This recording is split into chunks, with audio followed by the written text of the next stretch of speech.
Assalamualaikum warahmatullahi wabarakatuh. Perkenalkan, nama saya Meli Agustina. Saya mahasiswa dari Universitas Pendidikan Mandalika Mataram, Prodi Pendidikan Kimia semester 5. Nah, di dalam mata kuliah Kimia Lingkungan, di sini saya akan mempresentasikan sebuah materi yaitu mengenai senyawa CFC. Nah, di dalam senyawa CFC ini kita akan membahas 4 topik. Yang pertama adalah apa sih itu CFC? Kemudian yang kedua, dari mana sumbernya atau penggunaan dari CFC ini. Dan yang ketiga adalah reaksinya di udara. Bagaimana reaksi CFC ini di udara? Dan yang keempat adalah dampak dari CFC ini, senyawa CFC ini. Baik, untuk mempersingkat waktu, kita langsung saja ke pembahasan pertama. Baik, pembahasan yang pertama adalah apa sih itu CFC? Nah, CFC adalah singkatan dari klorofluorokarbon yang terbentuk dari atom klor, fluor, dan karbon. Ketiga atom ini termasuk atom yang memiliki jumlah elektron valensi yang relatif kurang stabil atau mudah terikat oleh atom lainnya. CFC ini suatu senyawa organik yang diproduksi sebagai derivat volatil dari metana, etana, dan propana. Mereka juga dikenal dengan nama merek DuPont Freon. Struktur kelas molekul klorofluorokarbon.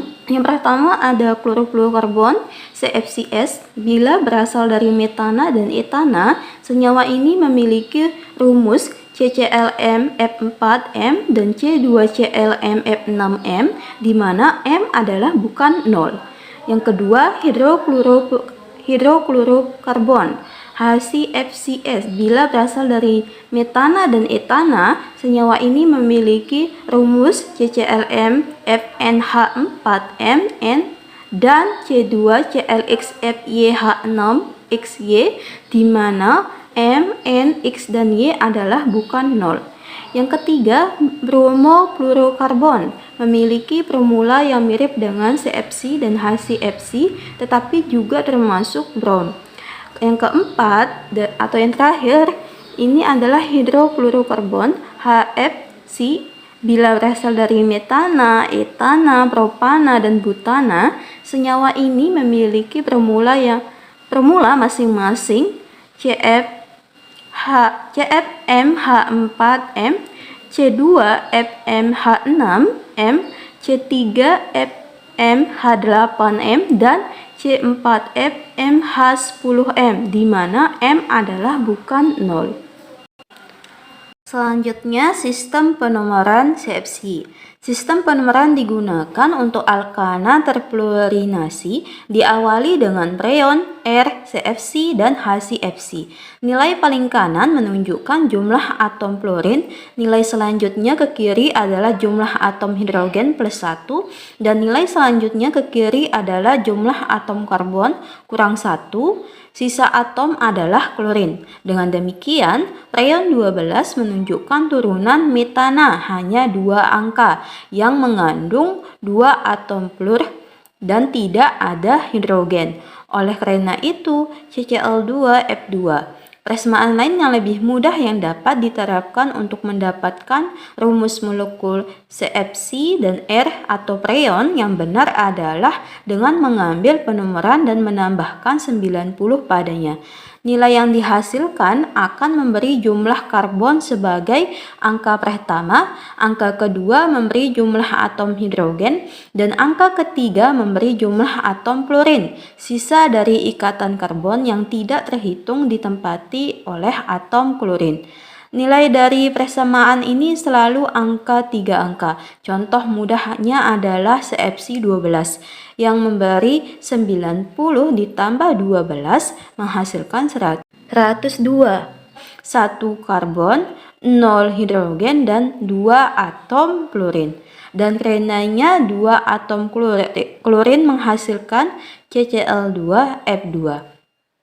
Keuntungan utama dari metode ini untuk menyimpulkan komposisi molekuler dibandingkan dengan metode yang dijelaskan dalam paragraf di atas adalah bahwa ia memberi jumlah atom karbon dari molekul tersebut.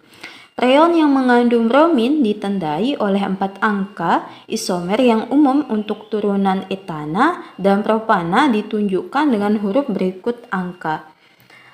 Nah, CFC dasarnya di sini nama sistematik, nama trivial, kode, kemudian titik didih dalam derajat Celcius, dan rumus molekulnya.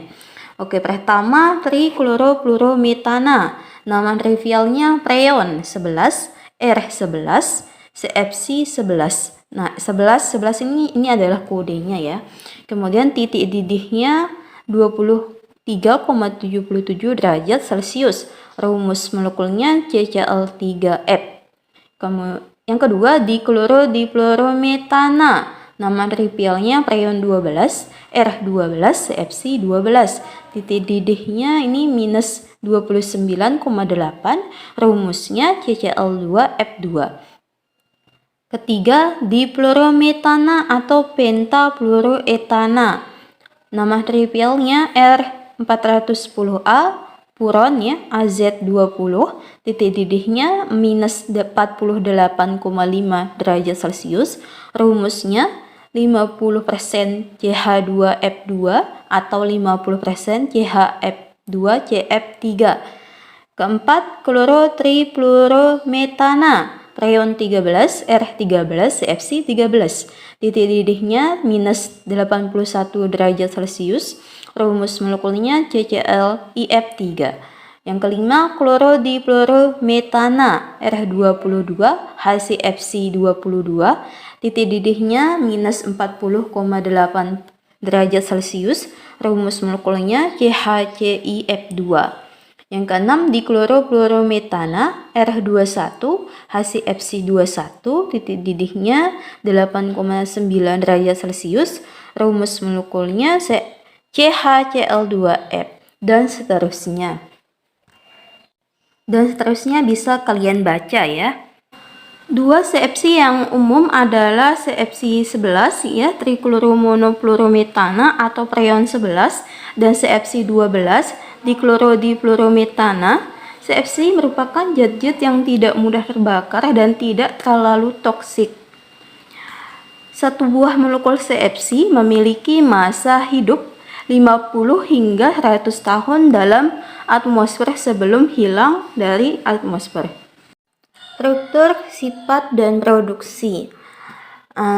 Seperti pada alkana yang lebih sederhana, karbon dalam CFC terikat dengan simetri tetrahedral karena atom fluorin dan klorin sangat berbeda dalam ukuran dan muatan efektif dari hidrogen dan satu sama lain. CFC yang dihasilkan metana menyimpang dari simetri tetrahedral sempurna. Sifat fisik CFC dan HCFC dapat dirayapi oleh perubahan jumlah dan identitas atom halogen. Secara umum mereka mudah menguap, tapi kurang dari alkana induknya. Penurunan volatilitas disebabkan oleh polaritas molekul yang diinduksi oleh halida, yang menginduksi interaksi antar molekul. Dengan demikian, metana mendidih pada minus 161 derajat Celcius, sedangkan fluorometana mendidih antara minus 51,7 pada minus 128 derajat Celcius. Pada CF4, CFC memiliki titik didih yang lebih tinggi karena klorida lebih terpolarisasi daripada fluorida. Karena polaritasnya, CFC adalah pelarut yang berguna dan titik didihnya membuat mereka cocok sebagai pendingin. CFC jauh lebih mudah terbakar daripada metana. Sebagian karena mengandung lebih sedikit ikatan CH, dan sebagian karena dalam kasus klorida dan bromida, pelepasan halida memadamkan radikal bebas yang mempertahankan api. Kepadatan CFC lebih tinggi dari alkana yang sesuai. Secara umum, kerapatan senyawa ini berkorelasi dengan jumlah klorida. CFC dan HCFC biasanya diproduksi dengan pertukaran halogen mulai dari metana dan etana terklorinasi. Sebagai contohnya adalah sintesis klorodifluorometana dari kloropom. Nah, di sini HCCl3 bereaksi dengan 2HF menghasilkan HCF2Cl dan 2HCl. Turunan yang terbrominasi dihasilkan oleh reaksi radikal bebas klorofluorokarbon, menggantikan ikatan CH dengan ikatan CBr, produksi anestesi 2-bromo 2-kloro trifluoroetana halotan ya, merupakan salah satu contohnya. Nah, reaksinya ini CF3CH2Cl bereaksi dengan Br2 menghasilkan CF3CH-BrCl dan HBr.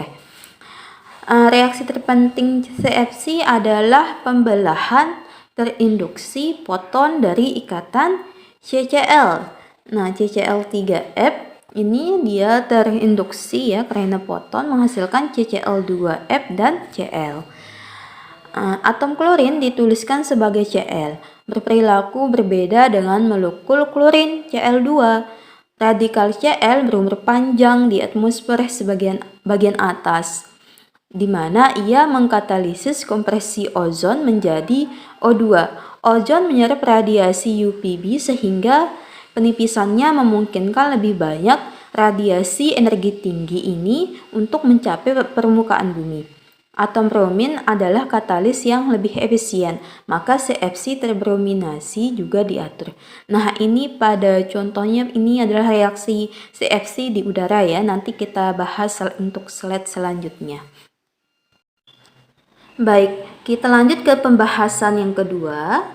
Nah, sumbernya dari mana sumber CFC atau produksi CFC, aplikasi penggunaan CFC. Nah, pemanfaatan rendah karena CFC ini rendahnya toksisitas, rendahnya reaktivitas, dan rendahnya kemudahan terbakar dari CFC dan HCFC. Setiap permutasi fluorin, klorin, dan hidrogen berdasarkan metana dan etana telah diperiksa dan sebagian besar telah dikomersialisasikan. Selanjutnya, banyak contoh dikenal dengan jumlah karbon yang lebih tinggi dan juga senyawa raket yang mengandung bromin.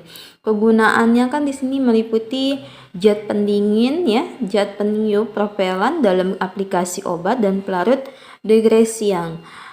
Ini banyak digunakan sebagai pendingin dalam aplikasi seperti kulkas, AC, dan juga digunakan sebagai pengisi aerosol dalam parfum atau pengharum dan penyemprot lainnya seperti pengusir serangga. Inilah beberapa aplikasi ya penggunaan CFC dalam kehidupan sehari-hari. Ya, ini ya yang dikelompokkan sebagai BPO sebagai bahan perusak ozon ini antara lain klorofluorokarbon ya CFC, kemudian halon, kemudian karbon tetraklorida CTC, metilkloropom trichloroetana ya TCA, hidroklorofluorokarbon HCFC, kemudian hidrobromofluorokarbon HBFC, bromoklorometana, dan metil bromida. Ya, ini adalah beberapa bahan perusak ozon. Jenis-jenis produknya, ini produknya pada bed kasur ya, busa, kursi untuk sofa, jok mobil, kursi kantor, dan lain-lain. Bahan insulasi peralatan pendingin, aksesoris mobil, dashboard setir mobil, list kaca mobil, konstruksi bangunan, insulasi pada bangunan. Bahan CFC, HCFC pendingin atau refrigerasi, kulkas, AC mobil, pendingin ruangan, lemari display, mesin penjual minuman otomatis ya, vending machine, dan lain sebagainya. Kalau produksinya pada pemadam kebakaran, halon nih. Ini halon. Ini molekul halon ya digunakan untuk pemadam kebakaran, alat pemadam api ringan, APAR, sistem pemadam api terpasang pada bangunan, fixed system. Yang keempat, aerosol. Aerosol ini CFC ya. Ini adalah spray, parfum, spray, dan lain sebagainya. Kemudian pelarut ya, solvent. Ini CFC, CTC. Ini pencucian, TCA, komponen dalam proses produksi barang elektronik. Kemudian larutan pengencer untuk cairan penghapus. Yang keenam, tembakau ya. Ini molekul CFC, sebagai pengembang tembakau pada proses pembuatan rokok jenis mil. Yang ketujuh, ini fumigasi metil. Ini metil ya, BPO metil, bahan perusak ozon. Metil ini digunakan sebagai pembasmi tromida, hama, pestisida ya dalam proses pengasapan, fumigasi, gudang hasil panen, pra-pengapayalan, dan karantina. Seiring dengan perkembangan teknologi dan adanya intervensi dari kesepakatan internasional dalam upaya perlindungan lapisan ozon, maka sebagian besar produk-produk tersebut telah diproduksi dengan bahan pengganti BPO. BPO ini maksudnya bahan perusak ozon ya. Produk lama yang kemungkinan masih mengandung BPO ya, bahan perusak ozon seperti produk pendingin dan alat pemadam kebakaran ini perlu diperhatikan dalam melakukan perawatan agar tidak terjadi bocoran dan terlepasnya bahan perusak ozon ini ke atmosfer. Nah, selanjutnya kita ke pembahasan ketiga, yaitu reaksinya udara. Bagaimana reaksi CFC ini di udara? Nah, CFC yang sudah berada di stratosfer ini akan dipecah oleh radiasi matahari gelombang pendek seperti ultraviolet. Oleh karena itu, CFC tidak menyerap radiasi matahari dengan panjang gelombang yang lebih panjang. Maka selama berada di atmosfer yang lebih bawah, senyawa kimia CFC akan tetap utuh. Namun ketika melewati selimut pelindung ozon, maka radiasi gelombang pendek akan dengan mudah memecah CFC melalui proses yang dikenal dengan nama fotodisosiasi. Melalui proses inilah maka atom-atom klorin akan terlepas dari CFC. Atom klorin yang lepas dari CFC akan bertabrakan dengan molekul ozon yang sangat tidak stabil. Namun rupanya proses ini tidak berhenti di situ saja. Sekali atom klorin terbebas dari CFC dan bertabrakan dengan molekul ozon, maka hasil sampingannya adalah oksigen O2 dan klorin monoksida ClO. Klorin monoksida adalah radikal bebas yang tidak stabil dan sangat mudah bereaksi dengan fragmen dengan nomor elektron ganjil. Selanjutnya, ketika klorin monoksida bertemu dengan atom oksigen bebas ya, maka oksigen di dalam klorin monoksida ini akan tertarik kepada atom oksigen bebas ini dan terpisah membentuk molekul oksigen baru. Akibatnya klorin akan kembali terbebaskan dan kembali akan bertabrakan dengan ozon. Dengan demikian mulailah siklus penghancuran ozon yang berlangsung secara terus-menerus ya. Efek dari siklus inilah yang kemudian dikenal dengan terjadinya lubang ozon yang mengakibatkan meningkatnya intensitas sinar UVB mencapai permukaan bumi. Nah, ini ya, kalian bisa lihat gambarannya di sini. Nah, inilah sedikit penjelasan mengenai reaksi CFC di udara. Kita lanjut ke slide keempat. Nah, ini adalah dampak dari CFC ini. Nah, karena tadi itu ya, dampak dari CFC ini kan dia merusak ozon ya, stratosfer. Nah, dampaknya, jika sinar UVB intensitasnya tinggi mencapai bumi, menurut para ahli, setiap 10% penipisan lapisan ozon dapat meningkatkan 20% radiasi UVB. Bila radiasi UVB terlalu banyak sampai ke bumi, maka kasus-kasus yang terjadi antara lain memicu terjadinya penyakit kanker kulit, katarak mata, dan menurunkan tingkat kekebalan tubuh terhadap penyakit infeksi. Selain itu, menghambat pertumbuhan tanaman sehingga menjadi kerdil, menyebabkan kepunahan plankton yang merupakan organisme air lainnya, merupakan sumber makanan utama bagi ikan dan organisme air lainnya.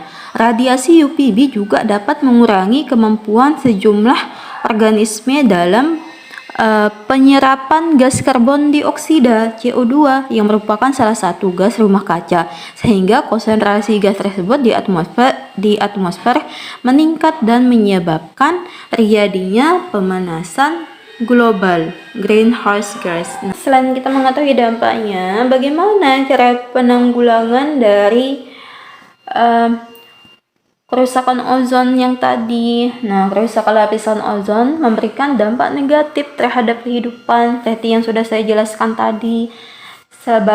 Sebaran dampak yang diakibatkan serta pihak yang menderita tidak mengenal batas yuridis wilayah suatu negara kan, melalui koordinasi oleh Unit National Environment Program UNEP ya, terwujud kesepakatan yang memperhitungkan prinsip universal mengenai masalah kerusakan lapisan ozon yang dituangkan dalam Konvensi Wina untuk perlindungan ozon pada tahun 1985. Konvensi ini kemudian ditindaklanjuti dengan Protokol Montreal tahun 1987 yang mengatur tentang zat-zat yang dapat menipiskan lapisan ozon. Kewajiban-kewajiban yang digariskan dalam Konvensi Wina 1985 ini menekankan dalam masalah kerjasama internasional.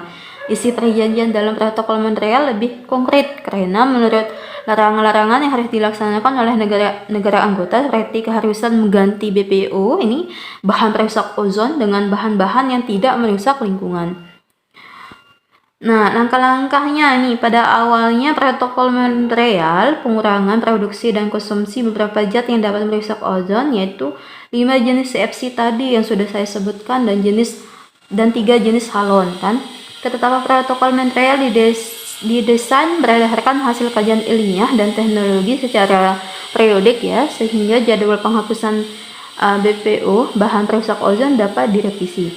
Nah, berdasarkan hasil kajian dilakukan adjustment untuk penghapusan BPO jenis CFC, halon, TCA, dan CTC, dan metil bromida untuk keperluan non-karantin dan pengempalan dapat tercapai sebagaimana disepakati bersama di Protokol Montreal. Saat ini BPO bahan perusak ozon jenis HCFC menjadi target percepatan penghapusan sebagaimana diputuskan pada Meeting of Parties ya, MOP ke-19. Jadwal penghapusan HCFC untuk negara termasuk negara Indonesia dihitungkan berdasarkan baseline yang diambil dari rata-rata perkiraan konsumsi tahun 2009 sampai 2010. Target penghapusan HCFC yang telah ditetapkan adalah tahun 2013.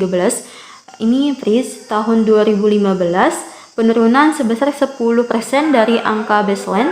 Tahun 2020 penurunan sebesar 35%.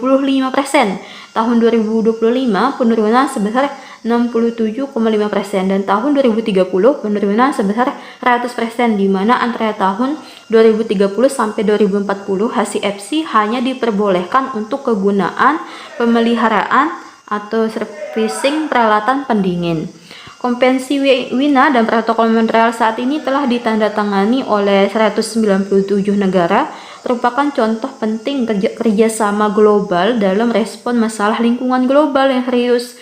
Apabila negara-negara mengikuti perjanjian ini, tingkat ozon seharusnya kembali ke tingkat tahun 1980 pada tahun 2068 dan ke level 1950 pada tahun 2100.